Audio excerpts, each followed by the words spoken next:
What you're going to get from this video are insights and a message of hope when you kind of feel that the whole world is against you and your child, when you have teachers or neighbors or family members kind of coming to you and complaining about your child's behavior, or when you kind of have that fear that creeps in, where is this all going to lead?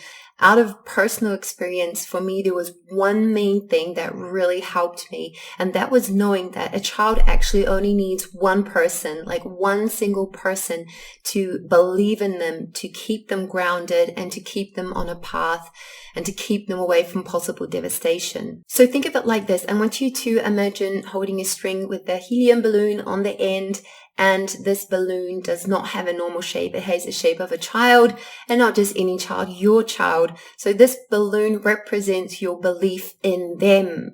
And when you're holding on to the string, it's like symbolically saying, I believe in you. I believe that you are good. I see the good in you. I believe and I know you are worth fighting for. And so this is kind of what keeps them grounded. It keeps them safe. It gives them the feeling that someone is there to back me up.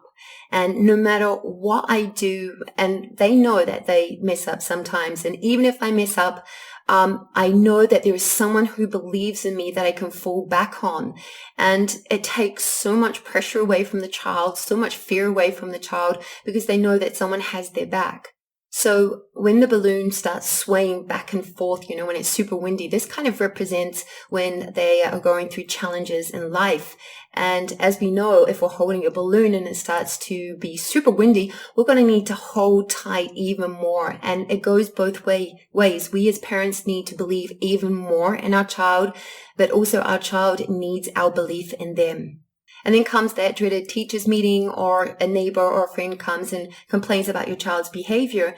And then what can happen is that you start to have thoughts and feelings, thoughts like, you know what, when is this all going to stop? It is really annoying. Can't they pull themselves together? Are they even trying? I don't have time for this behavior. I don't have time to go to meetings. I don't have time to meet with teachers, and so on and so forth. And the problem with that it triggers all kinds of feelings, mostly the feeling of frustration, feeling annoyed, feeling anger towards your child. But also you have this fear of, what are people going to think? What are they going to think of me? Are they going to think I'm a bad parent? Do they think I'm doing everything wrong? And before you know it, what's going to happen is that you're going to stop believing in your child. And the moment you do that is the moment you actually let go of the balloon. You just let go of the string and you let go of the balloon. And when a child is not grounded, when they have no one that truly believes in them, they can go from being kind of a problem child to out of control. I mean, just think of the helium balloon. If you let it go, it's just going to fly everywhere, and who knows where it's then going to land. And I just want to ask you a personal question here.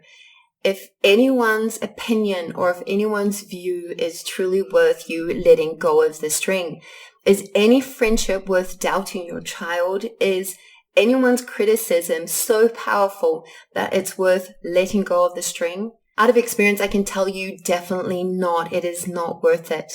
Now, my son was diagnosed with multiple disorders, which made it really difficult for him to be handled in the classroom. So pretty much by the age of 5, from 5 onwards, he was considered an outcast. And even a special needs school, they refused him because they said he was a hopeless case. So to the age of 13, he was pretty much pushed from school to school. In the end, it was 6 different schools. He was a victim of multiple attacks because he didn't think before he spoke. And I think you can just imagine what it felt like when he had to wash his jacket, which was drenched in blood after he was attacked over lunchtime. There was multiple things that we had to go through, just mentioning one. Also, teachers that would criticize and put pressure on you. You had parents snubbing you, yelling at you, neighbors snubbing you, all these different things. And what happens is you get to learn how to ignore silly remarks. You learn how to block it all out. You blend it all out. You don't look at people's faces anymore when they're criticizing. You just kind of like, yeah, whatever. And you just keep the thought, you know what? I don't care what you say or you think. My child is awesome. Yeah, I don't care if they did this, just say it in your mind. I don't care what you say. You think my child is awesome. And this belief system is so strong. And it needs to continue to be strong, because it's in the worst moments when the behavior gets difficult, that are the moments that you're going to need to hold on to the string, to the helium balloon, even stronger, even tighter. And holding on into it is obviously, I believe in my child, but I believe in the good in them. I believe it's going to get better. I believe that everything's going to be okay. I believe they will find their way. So constantly having this belief, that is what you're holding on to. And another cool thing is this belief is contagious. I had teachers, I had a principal, I had therapists, I had a doctor that went over and beyond, because my son went from being a hopeless case to an awesome boy that everyone wanted to help, and all because I refused to let anyone change my belief in him. This was actually so powerful.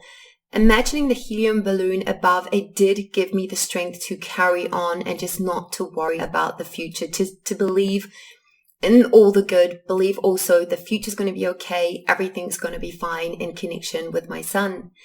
And years later, he is now 17 years old. He was, the last 2 years of school, he was integrated in the normal class. He was loved by his classmates. He is now in the apprenticeship, is a valuable part of the team. And I must say, it was a hard path, but it was definitely worth it. It was definitely worth it.